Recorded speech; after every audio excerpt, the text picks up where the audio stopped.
Ебать копать надо.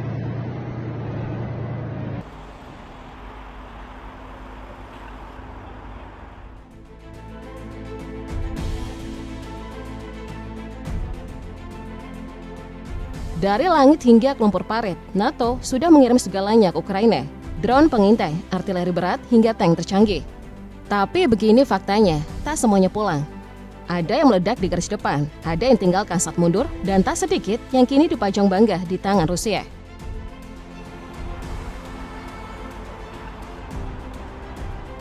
Perang ini bukan lagi sekedar pertempuran dua kubu.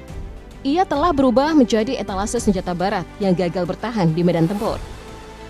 Maka bersiaplah, inilah bab paling ironis dalam sejarah modern. Deretan senjata NATO yang berakhir jadi rampasan Rusia di Ukraina.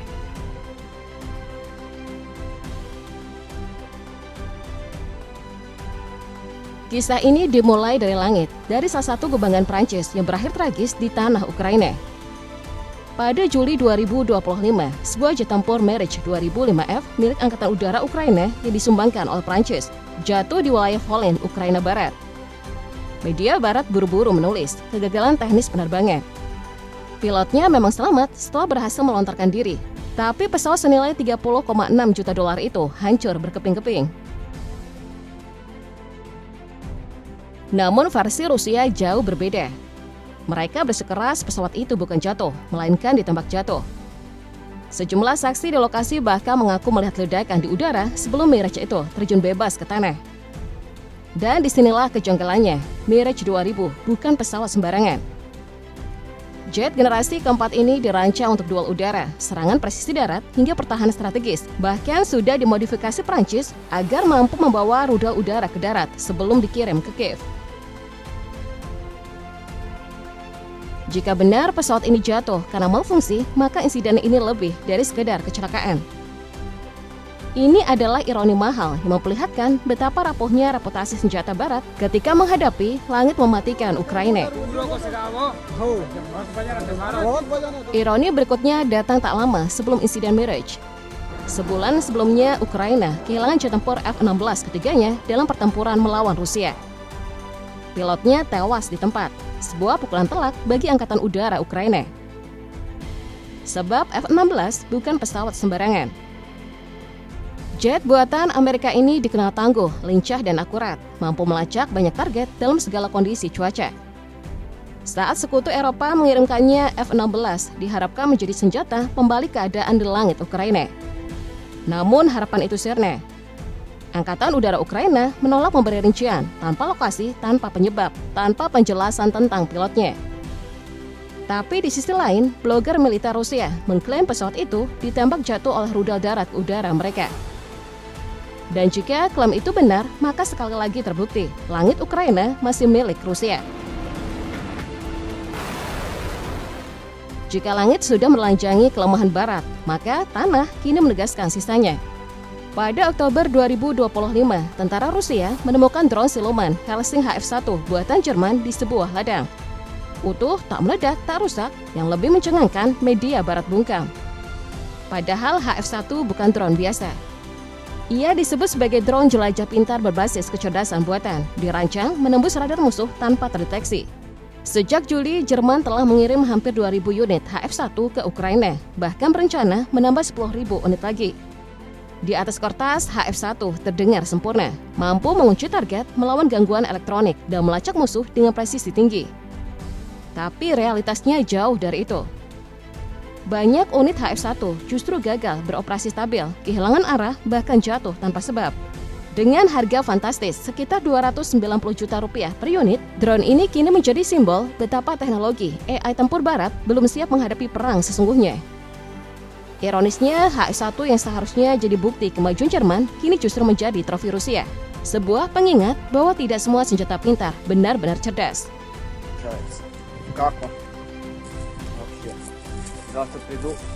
Setelah drone siluman barat ditemukan tersesat di ladang, kini giliran senjata buatan Ukraina sendiri yang jadi bahan ejekan. Sebuah rudal jelajah FP-5 Flamingo ditembak jatuh di wilayah Rusia, padahal sebelumnya digembar-gemborkan sebagai game changer tahun 2025. Klaimnya terdengar ambisius. Flamingo disebut mampu membawa hulu ledak seberat 1 ton dengan jangkauan hingga 3.000 km, tahan terhadap jamming dan kebal terhadap gangguan elektronik Rusia. Tapi realita di medan tempur berbicara lain. Baru saja diluncurkan, rudal itu langsung dihancurkan sistem pertahanan udara Buk milik Rusia sebelum sempat mencapai target. Para analis militer bahkan menyindir, Flamingo bukan rudal siluman, tapi truk terbang besar, lambat, dan mudah dibaca radar. Lebih ironis lagi, sebagian komponennya ternyata berasal dari teknologi era Soviet, mulai dari mesin hingga sistem navigasinya. Akhirnya, alih-alih jadi simbol inovasi, Flamingo berubah menjadi bukti bahwa industri militer Ukraina masih hidup di masa lalu, dengan ambisi besar, tapi teknologi yang tak pernah benar-benar lepas landas. Kegagalan Ukraina tak berhenti di udara, bahkan laut pun kini menertawakannya. Drone laut kamikaze Magura USV yang digadang sebagai kebanggaan Ukraina di Laut Hitam jatuh ke tangan Rusia dalam kondisi utuh. Padahal drone laut ini disebut-sebut sebagai salah satu yang tercanggih di dunia. Dirancang untuk melakukan serangan bunuh diri terhadap kapal perang, Magura mampu membawa muatan peledak besar dan melaju hingga 78 km per jam di permukaan laut. Dengan manuver lincah dan profil rendah, ia sulit terdeteksi radar dan sempat dijuluki mimpi buruk armada Rusia. Setiap unit Magura bernilai sekitar 250.000 hingga 300.000 dolar, murah dibandingkan kerusakan yang bisa ditimbulkannya. Tapi begitu satu unit berhasil direbut utuh, Rusia memperoleh harta karun teknologi, sistem navigasi, kendali, dan algoritma penyerangan yang sama ini jadi rahasia Ukraina. Kini para analis memperingatkan kehilangan satu Magura, berarti kehilangan seluruh rahasia laut Ukraina. Karena begitu, Rusia mempelajari jeroannya, bukan hanya satu drone yang dikalahkan. Seluruh armada laut tak berawak Ukraina bisa lumpuh sebelum sempat berlayar.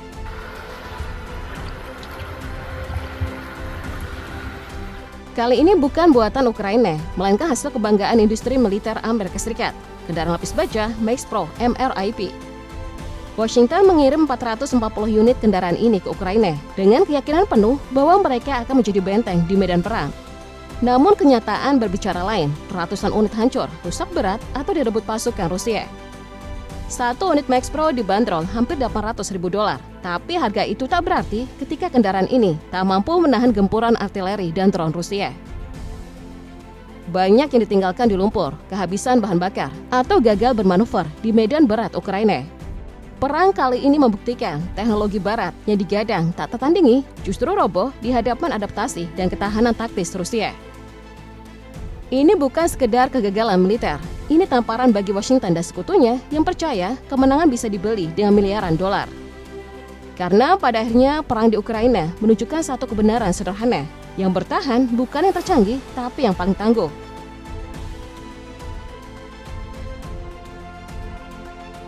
Dari Max Pro ke Bradley, kisahnya serupa, mahal tapi rapuh. Amerika Serikat mengirim lebih dari 300 unit Bradley Infantry Fighting Vehicle ke Ukraina. Namun ratusan di antaranya hancur atau direbut Rusia. Bahkan beberapa dipamerkan sebagai trofi perang.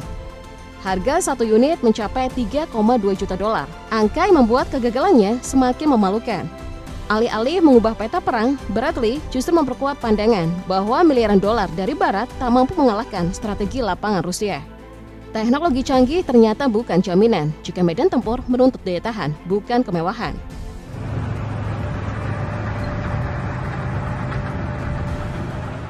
Moskow mengklaim telah menghancurkan perlengkapan militer NATO senilai lebih dari 2 miliar dolar, mulai dari tank, rudal, hingga kendaraan lapis baja. Angka fantastis yang memperlihatkan betapa mahal dan brutalnya perang ini. Namun ironisnya, meski kerugian menumpuk, intensitas pertempuran justru meningkat.